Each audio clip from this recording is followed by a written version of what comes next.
Hey there friends, Nibs again. Out here in the garage today, doing a little bit of goofing around. This is the week following the Baldwinsville Air Gun Show. Not sure how quick I'll get this video up. I'm scheduling about 2 weeks out right now. But I actually bought 5 rifles during the show. 3 of them were actually functioning and working very well. 2 of them were sold to me as non-functional, and I bought them, knowing I would need to work on them. So the first one I started working on, well, I actually started working on the Walther first, but I need to order some parts for that, and I'm going to do that this weekend. Just haven't had time to sit down to the computer and do that. But the other one that I got was a Rochester precision air rifle, and that one actually, Russ from Daisy Lever Gun Fun had contacted me even before the show, said he had picked one up, and he was wondering if I would want to pick that up from him. And I said, yeah, sure, let's bring it down and we'll take a look at it, and more than likely I would grab it from him. During that time, between that conversation and the airgun show, the opportunity came up for me to actually buy another one, and we're going to take a look at both of them. They're a little bit different, very, very similar, but they're a little bit different. And we're going to talk about the history of Rochester Airgun and Crosman and Kessler and get into a little bit of that. But let me show you the gun to start off with. So this is the one that I just got from Russ. And it is in very, very nice shape. It isn't quite as pristine as the other one that I got, but I think internally this one may be in better shape. The other one shoots good too, but so what this one needed was I flushed out the valve, still used the seals that are in the current valve, and put a new pump cup on here. These use the same pump cup as the Crosman 101. So Crosman basically used the same pump cup almost throughout, their entire line of air guns. The 140, the 101, the 100, 101, 102, 104 all use the same pump cup. All of the Town and Countries, the 120, the 140, the 1400, all of the 760s up until they switched from the self-cocker to the hammer drop. All of them use the same pump cup, and the same pump cup works in this as well. So I put a new pump cup in there, and like I said, flushed out the valve and re-lubed it, and this one's actually making pretty nice power now. So this is the one that I just got from Russ, and this is the one that I picked up previously. Like I said, this one's got a little whammy on the stock right there. Looks like it fell over, bumped up against something, but the rest of this is in just immaculate condition. I've never seen a gun this old. We'll talk about that in a minute. With crackle paint that's still in that good of condition. I've got plenty of scopes and other devices that are from this vintage with that kind of crackle paint on them, and they're usually at least like that or worse. And you'll see a couple of these other guns I'm going to show you. But let's talk about the history a little bit before we get into doing some shooting with these guys. So this one needs a little adjustment still to hold that, so that you got to adjust the length of the pump rod so that it kind of butts up against the valve and holds that that up. So that's one adjustment that I still need to make.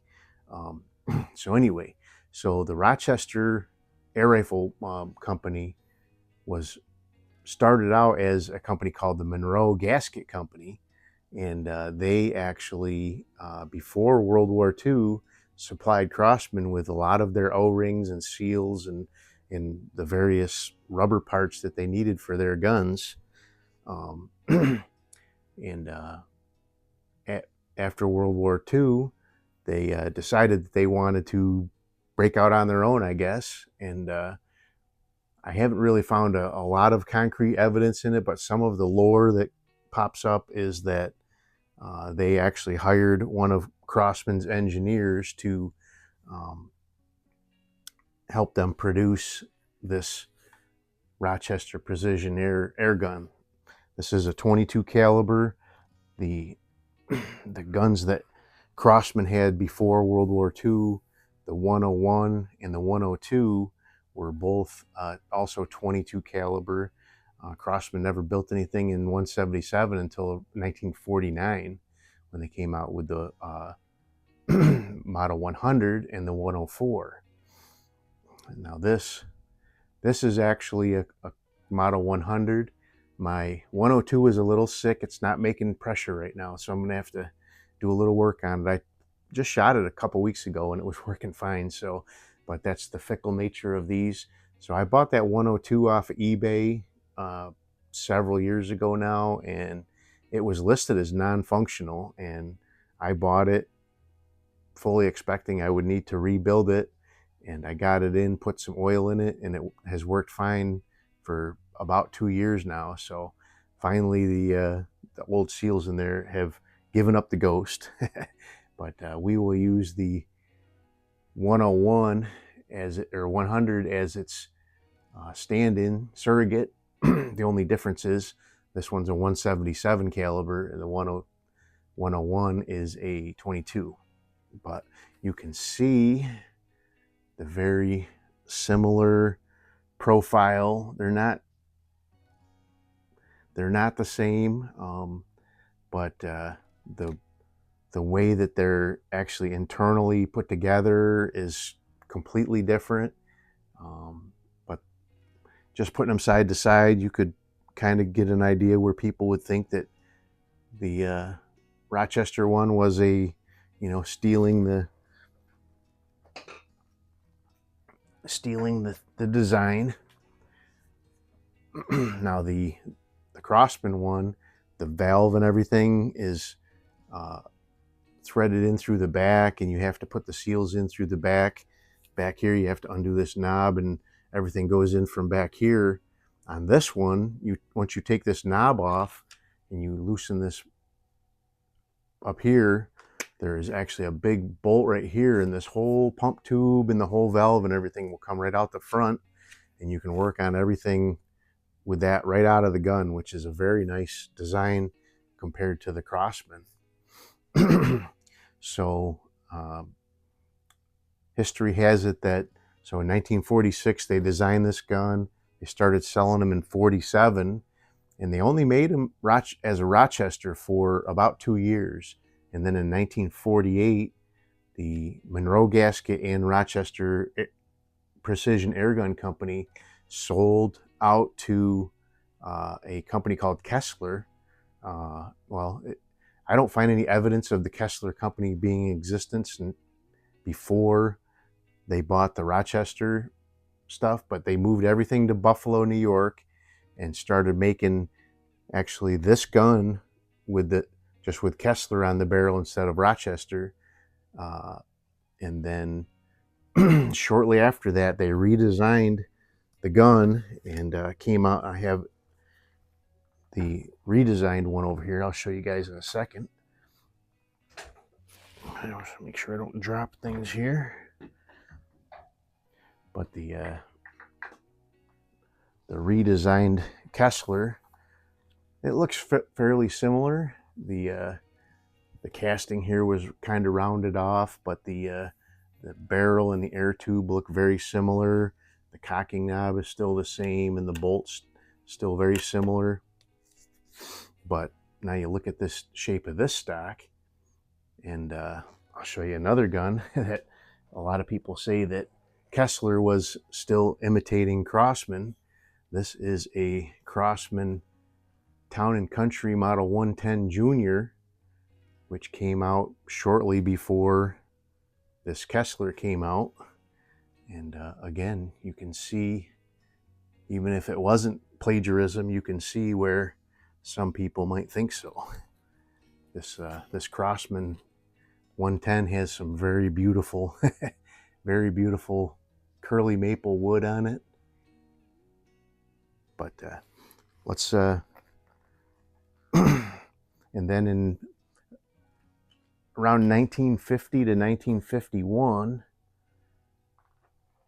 Kessler actually shifted over and started manufacturing shotguns and completely moved away from the air gun manufacturers. So, but we're going to take a couple shots with each one of these and see how they do. None of them are real powerhouses, but they're doing okay for guns that are, at least probably 75 to 80 years old. I'm going to start out with the originator, which is the Crosman. Even though this is a 100, and they only made this in 1949, so it's very rare.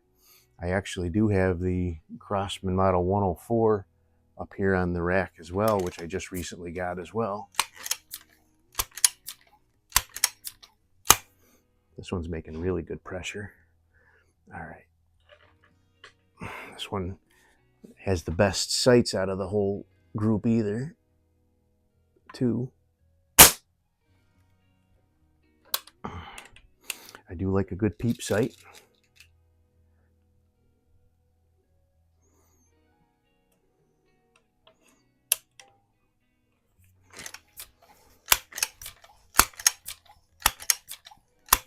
I put 5 of our little 2-inch splatterburst dots down there. These Crosmans have a really, really nice trigger on them. The Kesslers are pretty good too, but these Crosman 100 series rifles are just phenomenal triggers. This one did not come with the original peep sight, and Henry Ford down at Crosman 600 Repair had these sights made up. So us old Crosman lovers can get our 100 and 101s up and running. That's a pretty good looking group. So now that was the, what people say that Rochester had plagiarized with this gun here. Now, all of these ones, you have to cock them first before you start pumping. And it's funny, if you load a pellet, which is difficult to do because it's hard to get the bolt open without cocking it, but you can with these, the Rochesters, you can get the bolt open and actually load a pellet. But if you do load a pellet in there without cocking it, the first pump, the pellet's actually going to shoot at very low velocity out of the barrel. You hear that squeaking noise, you're actually compressing some air down into the compression chamber there.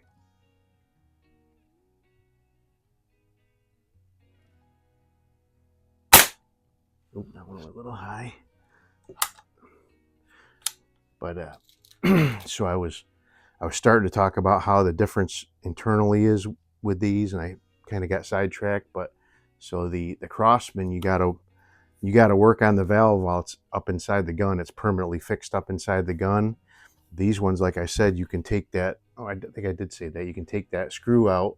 But the difference between this one and the other one that I have, the one main difference that I could find is this one actually has a grub screw here and a grub screw back here by the trigger guard, and the split in between is where the valve is. So I don't know if that's an early and then they deleted on these, but this one is actually holding the pump tube, but the valve and the pump tube all screw together. So I don't know if they started having problems where people were having the pump tube shift and they went ahead and put that screw in there to eliminate that problem, or if that was a step they deleted after some time of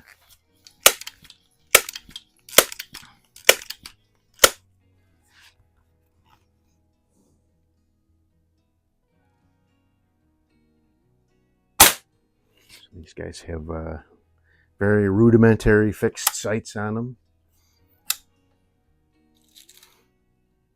I'm sure one of them is wrong, but one of them came with the sight forward of the screw, and the first one I got came with the sight behind the screw. The upright of the screw.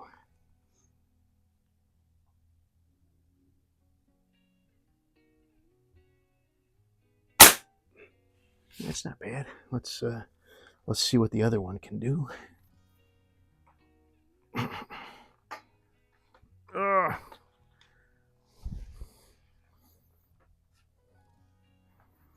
So that was the one that I got from Russ. This is the one that I bought before, in between talking to Russ, and this one's got the whammy on the stock right there. And like I said, it has the upright of this sight is behind the screw.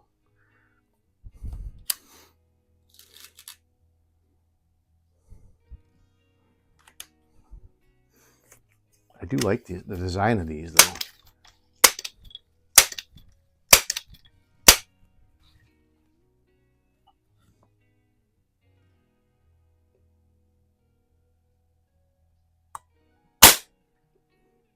They're both shooting a little high. Maybe they're designed to go a little farther out than 7 yards, which we're shooting here in the garage.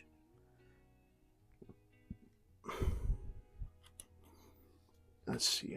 I'm just using these Excite Hammer 22 caliber Econo pellets.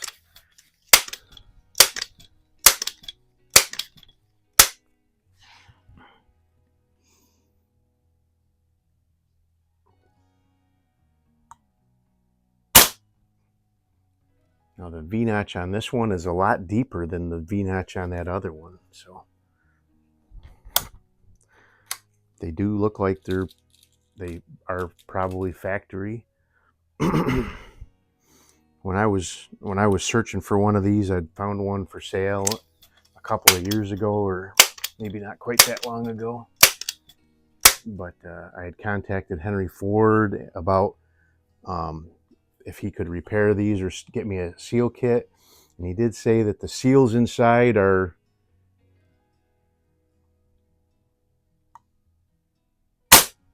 other than the pump cup, the seals are different, and they're different along even the just the 1 or 2 years that they were in existence. They have different sizes depending on which production run they were doing. So now this is the Town & Country Junior Model 110. So they had a Town & Country Junior Model 109, which was a 177 version. And then they had a, I believe it was a 106 and 107 was the Town & Country, not Junior. And I don't remember which one was one was a 177, one was a 22. This is the only Town & Country that I have so far.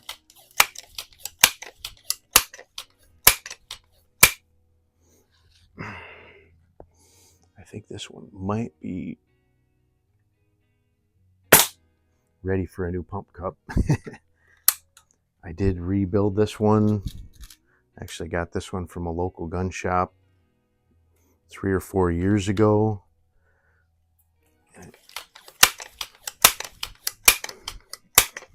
I mean, it's making pressure, so I don't know.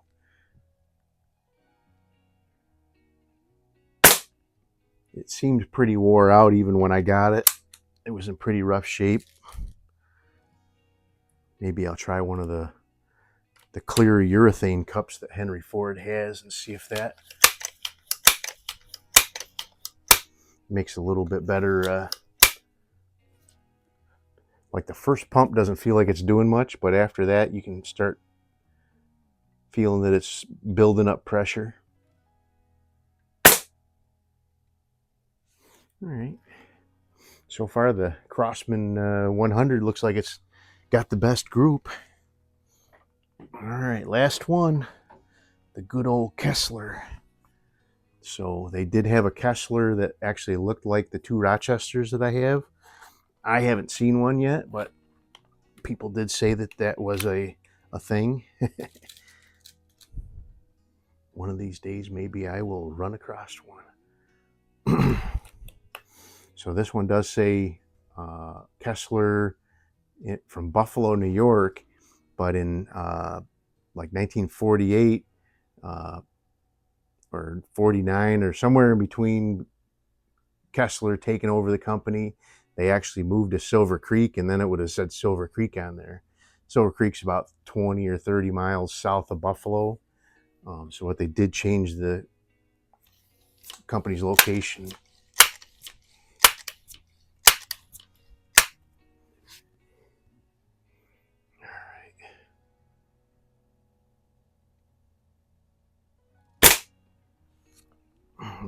Little to the left.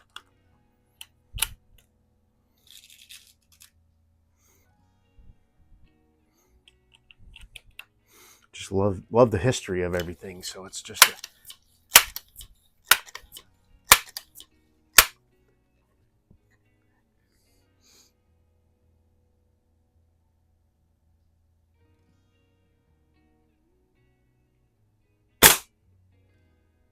I think that one went to the same hole as the last one. Just going a little to the left. If I had to venture a guess, which is just a guess on my part, this whole Rochester Precision and Kessler company thing probably went south because Crosman was just such a dominant force in the air rifle game back then. And it's hard to get traction when you try to bring a new product that's so similar.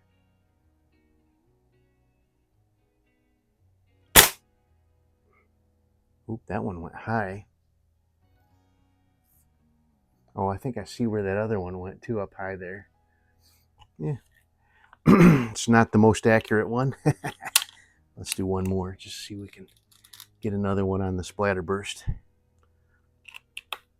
But it's a very similar situation like the, what's it called? Oh boy, I can't remember the name of the company now.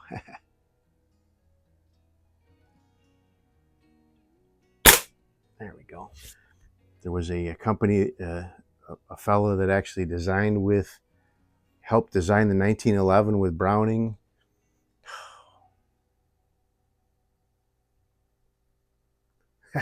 Oh well, I'll put the name down here. But anyway, so this guy, he worked with H&R later on after his company came and went pretty quickly. But he designed his own pistol, very, very nice target pistol. But the Colt Woodsman was just a force to be reckoned with, and it was so much similar to that it just never could get any traction. And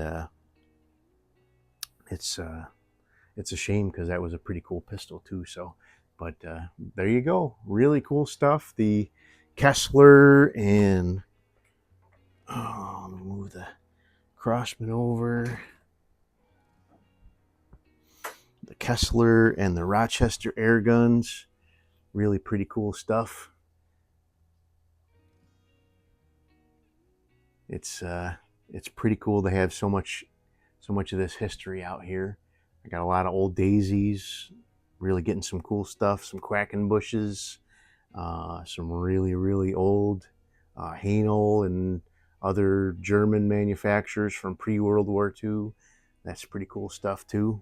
But hope you guys liked the video.